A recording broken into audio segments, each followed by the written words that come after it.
സംഘർഷങ്ങളും സമരങ്ങളും വിയോഗങ്ങളും നിറഞ്ഞ മറ്റൊരു വർഷം കൂടി കടന്നുപോകുന്നു.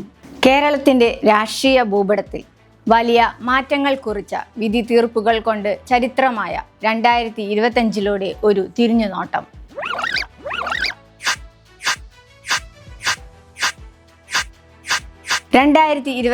കേരളത്തെ സംബന്ധിച്ച് രാഷ്ട്രീയമായും സാമൂഹികമായും അത്യന്തം നാടകീയമായ ഒരു വർഷമായിരുന്നു. ഭരണ പ്രതിപക്ഷ രാഷ്ട്രീയ പോരാട്ടങ്ങൾ, സമരങ്ങൾ, ആരോപണങ്ങളും പ്രത്യാരോപണങ്ങളും, നേട്ടങ്ങളും നഷ്ടങ്ങളും വിയോഗങ്ങളും എല്ലാം ചേർന്ന് കേരളത്തെ ചർച്ചകളുടെ കേന്ദ്രമാക്കി. ഗോപൻ സ്വാമിയുടെ സമാധി മുതൽ ആശാ വർക്കർമാരുടെ ദീർഘകാല സമരം വരെ, നിലമ്പൂർ ഉപതെരഞ്ഞെടുപ്പ് മുതൽ ശബരിമല സ്വർണ്ണ കൊള്ള വരെ, അതിദാരിദ്ര്യമുക്ത കേരളം എന്ന പ്രഖ്യാപനം മുതൽ നടിയെ ആക്രമിച്ച കേസിലെ വിധിയും പാരടി വിവാദവും 2025 കേരളത്തിൻ്റെ രാഷ്ട്രീയ സാമൂഹിക ചരിത്രത്തിൽ രേഖപ്പെടുത്തിയ വർഷമായി മാറി. ഗോപൻ സ്വാമിയുടെ സമാധി, ബാലരാമപുരത്തെ ഒരു കല്ലറ കേരളത്തെ ഒന്നടങ്കം ഹൈക്കോടതി വരെ എത്തിച്ചു. ഗോപൻ എന്ന വ്യക്തിയുടെ മരണവും അതിനെ തുടർന്നുള്ള സമാധി വിവാദവും അന്ധവിശ്വാസങ്ങളെക്കുറിച്ചുള്ള പുതിയ സംവാദങ്ങൾക്ക് വഴിവെച്ചു. ഗോപൻ സ്വാമിക്ക് അമ്പലം പണിയുമെന്ന പ്രഖ്യാപനത്തോടെയാണ് സംഭവം അവസാന ഘട്ടത്തിലെത്തിയത്. സമാധി എന്ന വാക്ക് തന്നെ ട്രെൻഡിംഗ് ആയി മാറി. പോരാട്ടങ്ങളുടെ വിജയം, ആശാ വർക്കർമാരുടെ 266 ദിനങ്ങൾ, സെക്രട്ടേറിയറ്റിന് മുന്നിൽ കണ്ട ഏറ്റവും നീണ്ട സമരങ്ങളിലൊന്ന് നവംബർ 1 കേരളപ്പിറവി ദിനത്തിൽ ശുഭമായി അവസാനിച്ചു. വിരമിക്കൽ പ്രായം 62 രാപ്പകൽ സമരവും നിരാഹാരവും കൊണ്ട് തങ്ങളുടെ അവകാശങ്ങൾക്കായി പോരാടിയ ആശാ വർക്കർമാരുടെ ഇച്ഛാശക്തി കേരളത്തിന് പുതിയൊരു സമര ചരിത്രം സമ്മാനിച്ചു. കേരള രാഷ്ട്രീയ കൊടുങ്കാറ്റുകൾ, നിലമ്പൂരിലെ രാഷ്ട്രീയ ചതുരംഗം, അൻവർ ഫാക്ടറും നിലമ്പൂർ മാറ്റവും. 2025 കേരളം ഏറ്റവും അധികം ചർച്ച ചെയ്ത രാഷ്ട്രീയ ചിത്രം നിലമ്പൂരിലേതായിരുന്നു. ഇടത് സ്വതന്ത്ര MLA ആയിരുന്ന PV അൻവർ ആഭ്യന്തര വകുപ്പിനെതിരെ തുടങ്ങിയ പോരാട്ടം ഒടുവിൽ LDF വിടുന്നതിലാണ് അവസാനിച്ചത്. കേരളം ഉറ്റുനോക്കിയ പോരാട്ടത്തിൽ ആര്യാടൻ ഷൗക്കത്തിലൂടെ UDF മണ്ഡലം തിരിച്ചുപിടിച്ചു. സ്വന്തം പാർട്ടി രൂപീകരിച്ച് തൃണമൂലുമായി സഹകരിച്ച അൻവർ 3ാം സ്ഥാനത്തേക്ക് പിന്തള്ളപ്പെട്ടെങ്കിലും ഫലം നിർണ്ണയിക്കുന്നതിൽ പ്രധാനിയായി.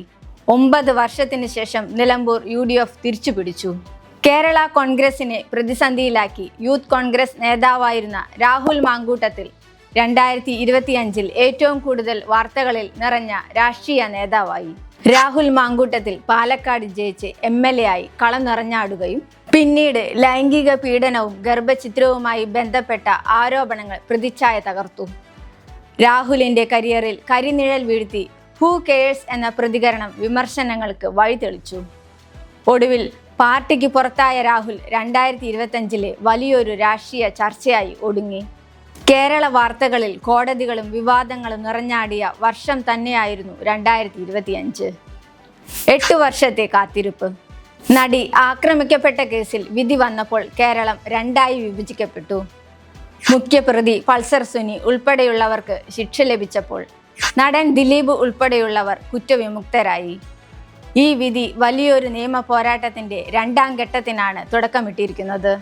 ധർമ്മശാസ്താവിന്റെ സ്വർണം കൊള്ളയടിച്ചതും ഈ വർഷത്തിൽ തന്നെയാണ്. ശബരിമലയിലെ ദ്വാരപാലക ശില്പങ്ങളിലെ സ്വർണം കവർന്നെന്ന ആരോപണം സർക്കാരിനെ പ്രതിരോധത്തിലാക്കി. ക്രൈംബ്രാഞ്ചും EDയും അന്വേഷണവുമായി എത്തിയതോടെ തീർത്ഥാടന പുണ്യം രാഷ്ട്രീയ വിവാദമായി മാറി. കൊണ്ടും കൊടുത്തുമുള്ള രാഷ്ട്രീയ പ്രചാരണത്തിൽ മുന്നിലാണ് കേരളം. ആക്ഷേപഹാസ്യവും പാരഡിയുമൊക്കെയായി പാർട്ടികൾ പാട്ടുകളും പുറത്തിറക്കാറുണ്ട്. അത്തരത്തിലൊരു പാരഡി ഗാനമാണ് ഇക്കുറി വലിയ വിവാദങ്ങൾക്ക് വഴിതെളിച്ചത്. സ്വർണ്ണക്കൊള്ള ഇടതുപക്ഷത്തെ വെട്ടിലാക്കുമ്പോൾ മറുഭാഗത്ത് ആ കൊള്ള തന്നെ പ്രചാരണ വിഷയമാക്കി പാരഡി ഇറക്കി UDF. തദ്ദേശ തിരഞ്ഞെടുപ്പിൽ UDFന് മേൽക്കൈ നൽകി. ശബരിമല സ്വർണ്ണക്കൊള്ള പശ്ചാത്തലമാക്കി പള്ളിക്കെട്ട് ശബരിമലയ്ക്ക് എന്ന അയ്യപ്പ ഭക്തിഗാനത്തിൻ്റെ ഈണത്തിലൊരുക്കിയ പോറ്റിയെ കേറ്റിയെ എന്ന പാട്ട് UDF പ്രചാരണ ആയുധമാക്കി. സമൂഹ മാധ്യമങ്ങളിൽ പാട്ട് വൈറലായി. പക്ഷേ തിരഞ്ഞെടുപ്പ് കാലത്ത് പുറത്തിറങ്ങിയ ഒരു പാരഡി പാട്ട് കേസിൽ അവസാനിച്ചു. പള്ളിക്കെട്ട് ശബരിമലയ്ക്ക് എന്ന ഗാനത്തിൻ്റെ ഈണത്തിൽ തയ്യാറാക്കിയ പാട്ട് മതവികാരം വ്രണപ്പെടുത്തിയെന്ന ആരോപണം സോഷ്യൽ മീഡിയയിൽ കനത്ത പോരാട്ടത്തിന് വഴിവെച്ചു. PM ശ്രീ പദ്ധതി, വേടൻ വിവാദം, ബോബി ചെമ്മണ്ണൂർ ഹണി റോസ് കേസ്, കപ്പൽ അപകടങ്ങൾ, ഗോവിന്ദചാമിയുടെ ജയിൽ ചാട്ടം, ഇൻവെസ്റ്റ് കേരള, വിഴിഞ്ഞം തുറമുഖം, മുനമ്പം ഭൂസമരം, ഭാരതാംബ വിവാദം, ആരോഗ്യ വിദ്യാഭ്യാസ രംഗത്തെ പോരാട്ടങ്ങൾ. 2025 കേരളം ചർച്ച ചെയ്യാത്ത വിഷയം അപൂർവമായിരുന്നു. ചുരുക്കി പറഞ്ഞാൽ 2025 കേരളം കൈവയ്ക്കാത്ത ഒരു മേഖലയുമില്ല. വിവാദങ്ങളിൽ കുടുങ്ങിക്കിടക്കുമ്പോഴും കേരളം നേട്ടങ്ങളും സ്വന്തമാക്കിയിരുന്നു. നവംബർ 1 കേരള പിറവി ദിനത്തിൽ രാജ്യത്തെ ആദ്യ അതിദാരിദ്ര്യമുക്ത സംസ്ഥാനമായി കേരളം പ്രഖ്യാപിക്കപ്പെട്ടു. 2021 ആരംഭിച്ച പദ്ധതിയിലൂടെ 64,006 കുടുംബങ്ങളെ കണ്ടെത്തി മൈക്രോ പ്ലാൻ തയ്യാറാക്കി സഹായം ഉറപ്പാക്കിയതോടെയാണ് ഈ പ്രഖ്യാപനം.